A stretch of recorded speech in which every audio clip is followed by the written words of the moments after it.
Hello student, कैसे हैं आप सभी। आई होप आप सभी बहुत अच्छे होंगे। तो स्वागत है आपका होम इंस्टीट्यूट यूट्यूब चैनल पर। तो आज हम लेकर आए क्लास 7 का चैप्टर नंबर 2 और जिस चैप्टर का नाम है न्यूट्रिशन इन एनिमल्स, यानी कि प्राणियों में पोषण। हम लोग भोजन खाते हैं ना, ठीक है, तो वो किस किस स्टेज से होकर गुजरता है इसके बारे में हम पढ़ेंगे, ठीक है। तो अब हम देखते हैं यहाँ पर टॉपिक क्या लिया है हमने। तो यहाँ पर लिया डिफरेंट स्टेज ऑफ न्यूट्रिशन, यानी कि पोषण के विभिन्न चरण। तो पोषण के विभिन्न चरण, पोषण कितने प्रकार का होता है, यानी कि there are 5 stage of nutrition, यानी कि पोषण के 5 चरण होते हैं। इसमें कौन कौन से होते हैं देखो। फर्स्ट है इंजेशन, सेकेंड है डाइजेशन, थर्ड है एब्जॉर्प्शन, फोर्थ है एसिमिलेशन, इसके बाद फिफ्थ है इजेशन, ठीक है। तो इसमें जो इंजेशन होता है वो क्या होता है, इसको हिंदी में बोलते हैं अंतर्ग्रेड। अब अंतर्ग्रेड क्या होता है, हम लोग भोजन खाते हैं मुख से, ठीक है, तो भोजन के खाने की प्रक्रिया क्या कहलाती, इंजेशन, ठीक है। अब इसके बाद क्या होता है, जब हम भोजन खाते हैं उस प्रक्रिया को अंतर्ग्रेड यानी कि इंजेशन बोलते हैं। इसके बाद भोजन का क्या होता है, पाचन यानी कि डाइजेशन। भोजन छोटे छोटे टुकड़ों में टूटता है, ठीक है। इसके बाद भोजन का क्या होता है, डाइजेशन। इसके बाद एब्जॉर्प्शन मतलब अवशोषण, भोजन का अवशोषण होता है। फिर एसिमिलेशन का मतलब होता है स्वांगीकरण।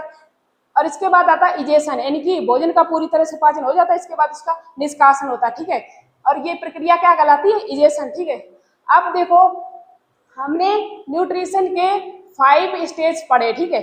अब इसके बाद हमारा आता है ह्यूमन डाइजेस्टिव सिस्टम, यानी कि मानव का पाचन तंत्र। अब मानव का पाचन तंत्र किस तरह से कार्य करता है, क्या होता है, इसके बारे में पढ़ेंगे, ठीक है। तो मानव का पाचन तंत्र है, उसके 2 पार्ट होते हैं। कौन कौन से, एक तो एलिमेंट्री कैनाल और एक सेकेंड होता है पैनक्रियाटिक ग्लैंड। पैनक्रियाटिक ग्लैंड का कार्य क्या होता है, मतलब जब भोजन खाते हैं तो अब उसमें कुछ ना कुछ जूस मिक्स होते हैं। तो अब ये जो एलिमेंट्री कैनाल है और पैनक्रियाटिक ग्लैंड है ना, उससे रस निकलते हैं, जूस निकलते हैं, ठीक है। और एलिमेंट्री कैनाल क्या है, इसके मतलब एलिमेंट आहार नाल बोलते हैं उसको। अब आहार नाल के क्या क्या पार्ट है, जैसे माउथ से हम भोजन को खाते हैं। इसके बाद ये ईसोफेगस में जाता है, इसके बाद stomach, small intestine, large intestine, इसके बाद एनस, ठीक है। तो अब हम अभी इस यहाँ पर बस टॉपिक के बारे में बता रहे, इसके बारे में हम डिटेल से बाद में पढ़ेंगे, ठीक है। तो अभी इतना ही बच्चों, अब हम बढ़ते हैं नेक्स्ट टॉपिक की ओर। और नेक्स्ट टॉपिक हमारा यहाँ पर है एलिमेंट्री कैनाल, जो कि जिसको हम बोलते हैं हिंदी में आहार नाल, ठीक है। अब आहार नाल के पार्ट कितने होते हैं इसके बारे में हम जानेंगे। तो सबसे पहले तो आता है माउथ एंड बकल कैविटी। इसके बाद आता है ईसोफेगस। ईसोफेगस को हम बोलते हैं भोजन नली, ठीक है। इसके बाद आता है हमारा स्टमक को हिंदी में बोलते हैं आमाशय। अब इसके बाद आता है स्मॉल इंटेस्टाइन मतलब छोटी आंत। और इसके बाद क्या आता है, लार्ज इंटेस्टाइन मतलब बड़ी आंत। इसके बाद आता है हमारा एनस मतलब गुदा, ठीक है। अब माउथ एंड बकल कैविटी क्या होती है, मतलब जो मुख है, मुख गुहिका, जब हम भोजन खाते हैं ना मुख गुहिका के द्वारा। अब इसके बाद हमारा भोजन जाता है भोजन नली मतलब ईसोफेगस में जाता है। इसके बाद हमारा भोजन कहाँ पे जाता है, स्टमक मतलब आमाशय में जाता है। और इसके बाद क्या होता है, आमाशय से होता हुआ भोजन छोटी आंत में, और छोटी आंत में भोजन का अर्ध पाचन होता है, ठीक है, छोटी आंत में। और इसके बाद छोटी आंत से भोजन कहाँ जाता है, बड़ी आंत में। अब बड़ी आंत में फिर क्या होता है, मतलब जो भी अपचित भोजन होता है वो अर्ध मतलब ठोस के रूप में बदल जाता है। और बड़ी आंत में ही वो अपचित भोजन, उससे पानी और इलेक्ट्रोलाइट्स को अवशोषित किया जाता है। और इसके बाद क्या होता है, जो अर्ध ठोस बन गया मतलब पूरी तरह से अब मल बन गया, अब मल को फीसिस को एनस के द्वारा से बाहर निकाल दिया जाता है, ठीक है। और इसके बाद सेकेंड पार्ट है हमारा पैनक्रियाटिक ग्लैंड। पैनक्रियाटिक ग्लैंड को हम बोलते हैं पाचक ग्रंथियां। अब पाचक ग्रंथियों का काम होता है पाचक रसों का स्त्राव करना, ठीक है। अब जब भोजन का पाचन होता है तो उसमें कुछ जूस की भी आवश्यकता होती है, ठीक है, पाचन करने में। अब इसके बाद जो पैनक्रियाटिक ग्लैंड होती है वो कितने टाइप की होती है, 3 टाइप की होती है। नंबर 1 तो सलेवरी ग्लैंड, जो कि जिसको बोलते हैं लार ग्रंथि। और नंबर 2 है लीवर यानी कि यकृत। और थर्ड है पैनक्रियाज मतलब अग्न्याशय, ठीक है। और जो पैनक्रियाटिक ग्लैंड है ना, ये पाचक ग्रंथियां कुछ रसों का स्त्राव करती है, ठीक है। अब ये सलेवरी ग्लैंड है, ये क्या करती है, लार का स्त्राव करती है, मतलब लार बनाती है, ठीक है। अब लार का काम क्या होता है, भोजन में मिक्स होना और भोजन के निगलने में भी सहायक होती है, ठीक है। अब ये जो लीवर होता है उसमें क्या बनता है, पित्रस का काम क्या होता है, जो हमारा पोषक तत्व है वसा फैट, उसका क्या करना है, पाचन करना, ठीक है। और ये जो पैनक्रियाज है मतलब अग्न्याशय है, इसमें भी जूस बनता है, ठीक है जी।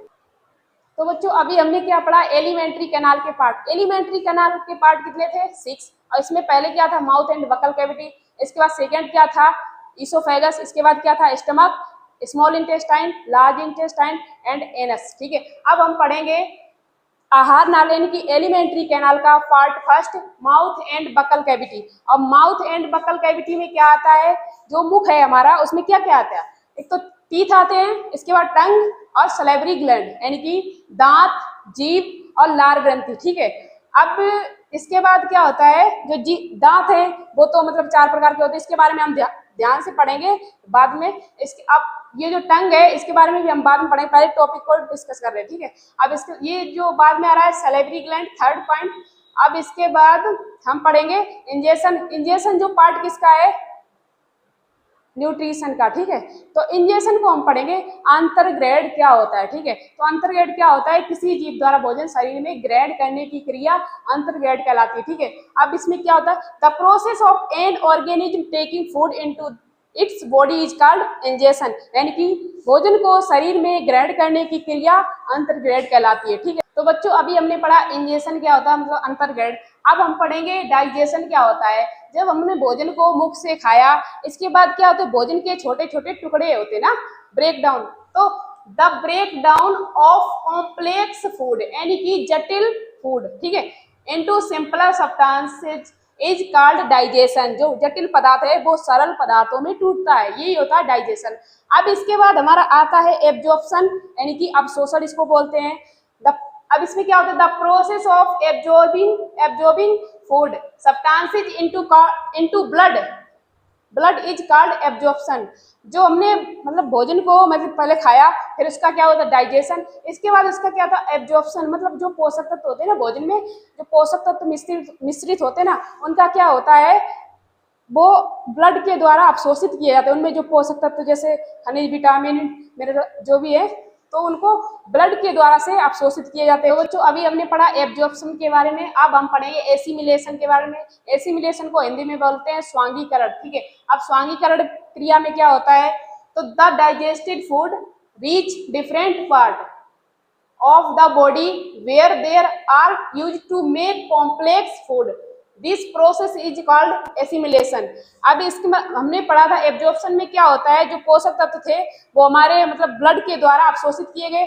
अब इसके बाद क्या होता है, जब वो पोषक तत्व सभी बॉडी के सभी पार्ट में चला गया, अब इसके बाद क्या होता है, जो पोषक तत्व उनका कुछ ना कुछ कार्य होता है। ठीक है, तो कार्य क्या है उनका, मतलब शरीर की मरम्मत करना है कि, और ये क्या, जब हमारे मतलब चोट लग जाती तो उसे सही करने में मतलब टाइम लगता है। तो अब ये जब हमारे भोजन में पोषक तत्व तो पर्याप्त मात्रा में होंगे तो हमारी चोट जल्दी से ठीक हो जाएगी। ठीक है, तो शरीर की वृद्धि करने में भी होता है, जो पोषक तत्व होता है ना उनका कार्य होता है शरीर की वृद्धि करना, शरीर की मरम्मत करना, ये सब। ठीक है, तो अब क्या हम पढ़ेंगे, लास्ट हमारा पार्ट क्या है, इजेशन, मतलब इसको बोलते हैं हिंदी में निष्कासन। अब निष्कासन में क्या होता है, the process of removing undigested food, मतलब अपचित भोजन materials from the body is called egestion. जो अब जैसे हम लोग भोजन खाते हैं तो उसका क्या पूरी तरह से पाचन हो जाता है, नहीं, जो अपचित भोजन बचता है वो किसके द्वारा बाहर निकलता है, इजेशन यानी कि गुदा के द्वारा। ठीक है जी, अभी हमने क्या पढ़ा था एलिमेंट्री कैनाल के पार्ट,